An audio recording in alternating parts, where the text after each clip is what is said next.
Hello and welcome to your astrological vibrations for Saturday, May 30th, 2020 by Gaia Blooming. I am Mimi. Hello. This is Luce. The queen has taken my spot.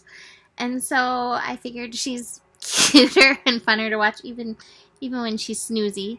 So you get a Luce video today. Maybe she'll do something ridiculous as she is a ridiculous kitty. Anyways, our energy mantra for today is I listen to my body. And as we have the moon continuing through Virgo, making all of the connections today, all of the really strong connections today, that's where we want to be. You know, there's so much going on right now, and there's so much outrage in the world right now, justified, and there's so much feeling of, I don't know what to do. And when we go to the mind can give us so much. It can send us monkeys. It can send us rabbit holes. And it can lead to confusion. The body knows. The body feels. It takes in everything. And so listening to our body will give all of us the wisdom, the guidance for the transformational actions that each of us need to take. The transformational courageous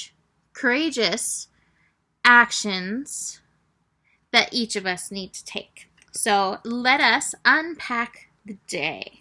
We have, like I said, the moon in Virgo. So moon in Virgo can bring us to an overly mental place. It can put us in a critical mindset. It can also open us up to our wholeness, our holiness, especially when we tune in to the wisdom of the body. So moon in Virgo today is creating a T-square. Woo! We have Venus retrograde in Gemini, and we have Mars in Pisces. So this is definitely a lot of yin energy, which is good. We do need to listen to the yin to help us through these times of transformation. You know, that's one of the things that was really coming up before doing this. Like, we're in, like, I think one of the most major portals of change that any of us have seen in this lifetime, in our lifetime. And yet it's like, oh my God, oh my God, what is my place in this? What is my place in this? Sometimes your place in this is holding space, doing the inner work. Sometimes your place in this is digging into those rabbit holes. Venus retrograde in Gemini. Like I said, we're going deep and bringing up so much information that has been buried for such a long time. The wisdom of the yin is very important. And sometimes, like I said, it involves just rest, sleep, tuning deep in, and there's nothing wrong with that. Mars in Pisces can also be somewhat confusing.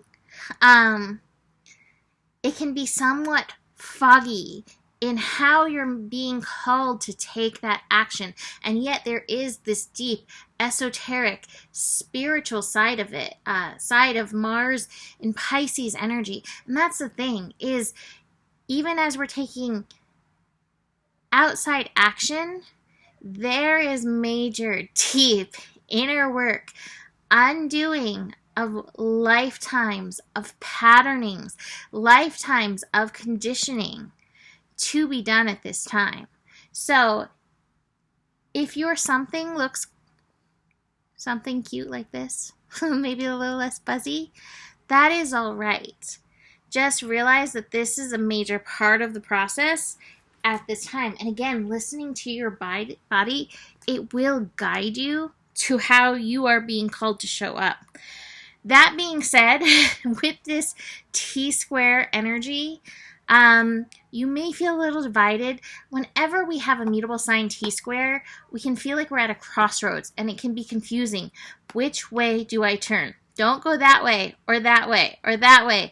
Go that way. And drop in to your body. Listen to its wisdom beyond all the minutia here, there, and everywhere. Because I guarantee it will tell you what you need at this time. Speaking of all that, the moon is also going to be opposite Neptune today. Like I said, this is one of the challenging things in times like these.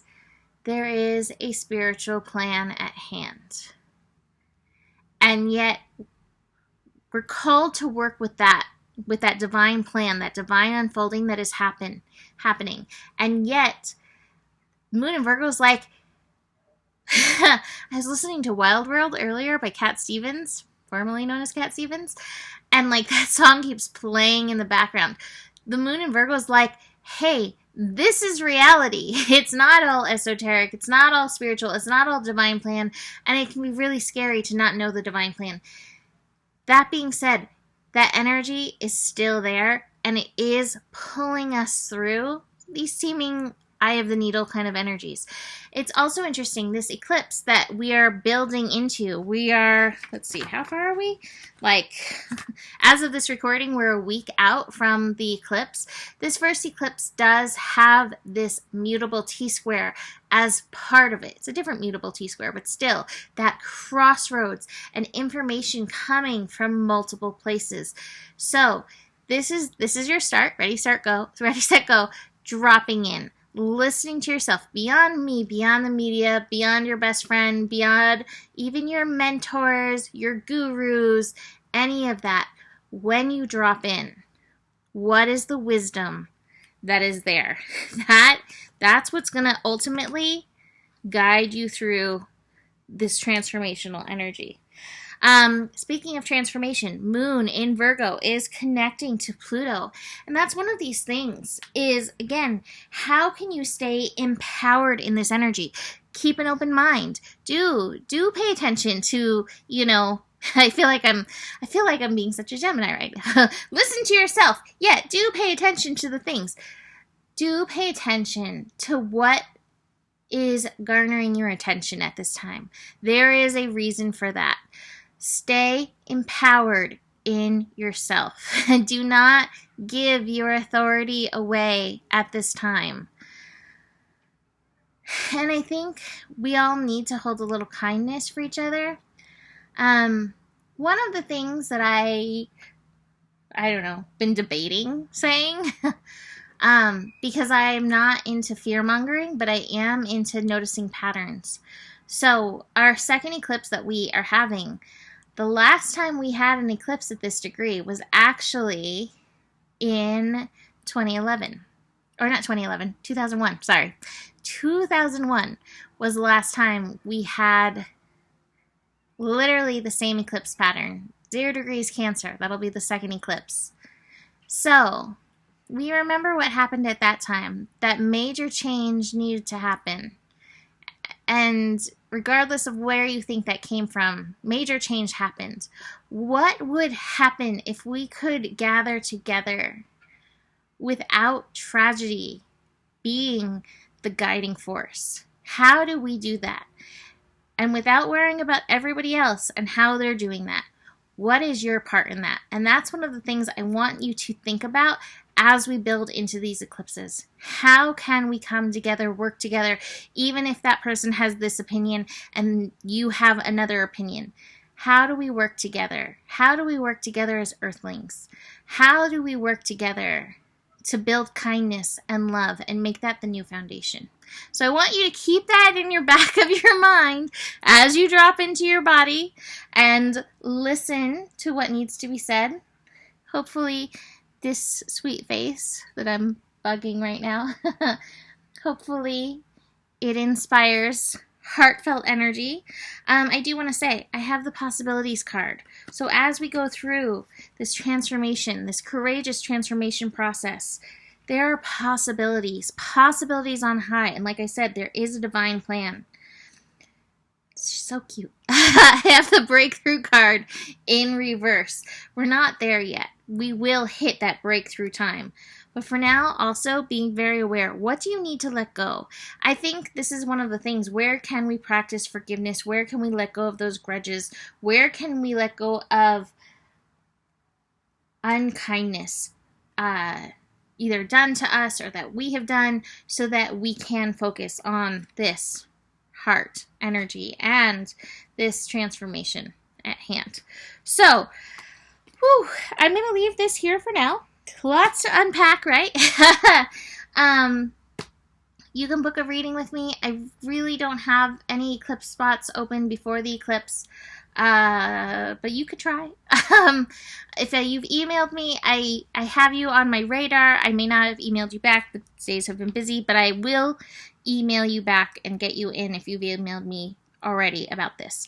So, email me to book a reading, mimiclark@gmail.com. Besides that, I promise you, the better it gets, the better it gets. There's more than enough love in the world for you.